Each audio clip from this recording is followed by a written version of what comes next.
AG ನ್ಯೂಸ್ಗೆ ಸ್ವಾಗತ. ಬೆಳಗಾವಿ ಬಾಗಲಕೋಟೆ ಜಿಲ್ಲೆ ಬೆಸುಗೆ ಮಾಡುವಲ್ಲಿ ಮಹತ್ತರ ಯೋಜನೆಯಾಗಿರುವ ಬಾಗಲಕೋಟೆ ಜಿಲ್ಲೆಯ ರಬಕಬನಹಟ್ಟಿ ಜಾಗವೆಲ್ನ ಕೃಷ್ಣಾ ನದಿಗೆ ಅಡ್ಡಲಾಗಿ ನಿರ್ಮಿಸಲಾಗ್ತಾ ಇರುವ ಮಹೇಶವಾಡಿಗೆ ಬ್ಯಾರೇಜ್ ಕಾಮಗಾರಿ ನಿಧಾನಗತಿಯಲ್ಲಿ ಸಾಗ್ತಾ ಇದೆ ಮತ್ತು ಸುಮಾರು 10 ವರ್ಷಗಳಿಂದ ನಿರಂತರವಾಗಿ ಕಾಮಗಾರಿ ನಡೀತಾನೆ ಇದೆ. ಆದರೆ ಇಲ್ಲಿಯ ತನಕ ಪೂರ್ಣಗೊಂಡಿಲ್ಲ ಮತ್ತು ಅಸ್ಥಿ ಪಂಜರದಂತೆ ಬ್ಯಾರೇಜ್ ಅನಾಥವಾಗಿ ನಿಂತಿರುವುದು ಬೇಸರ ತರುವಲ್ಲಿ ಕಾರಣವಾಗಿದೆ. 2018ರಲ್ಲಿ ಅಂದಿನ ಸಚಿವೆ ಉಮಾಶ್ರೀ ಅವರು 30 ಕೋಟಿ ರೂಪಾಯಿಗಳಷ್ಟು ಟೆಂಡರ್ ಕಾಮಗಾರಿ ಮೂಲಕ ನಾಗಾರ್ಜುನ ಕನ್ಸ್ಟ್ರಕ್ಷನ್ ಕಂಪನಿಗೆ ನೀಡಿತ್ತು. ಕಳೆದ 5 ವರ್ಷದಲ್ಲಿ ಕೇವಲ 25% ಮಾತ್ರ ಕಾಮಗಾರಿ ನಡೆದಿದೆ.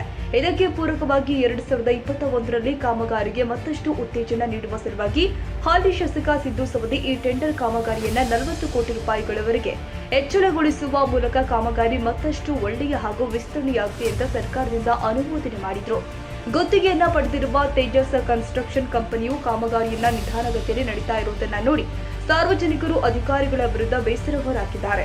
ಅಧಿಕಾರಿಗಳು ಹಾಗೂ ಜನಪ್ರತಿನಿಧಿಗಳು ಯಾವುದೇ ಕ್ರಮ ಕೈಗೊಳ್ಳದಿರುವುದು ತಾಲೂಕಿನ ಜನತೆಗೆ ಬೇಸರ ಮೂಡಿಸುವಲ್ಲಿ ಕಾರಣವಾಗಿದೆ. ಇವೆಲ್ಲವನ್ನ ಗಮನದಲ್ಲಿ ಇಟ್ಟುಕೊಂಡು ಸರ್ಕಾರ ಅಥವಾ ಸಂಬಂಧಿಸಿದ ಇಲಾಖೆಯ ಅಧಿಕಾರಿಗಳು ಬೇಗನೆ ಕಾಮಗಾರಿ ಮುಗಿಸಿ ಬ್ರಿಡ್ಜ್ ನಿರ್ಮಿಸಬೇಕು ಅಂತ ನಾಗರಿಕರ ಒತ್ತಾಯವಾಗಿದೆ.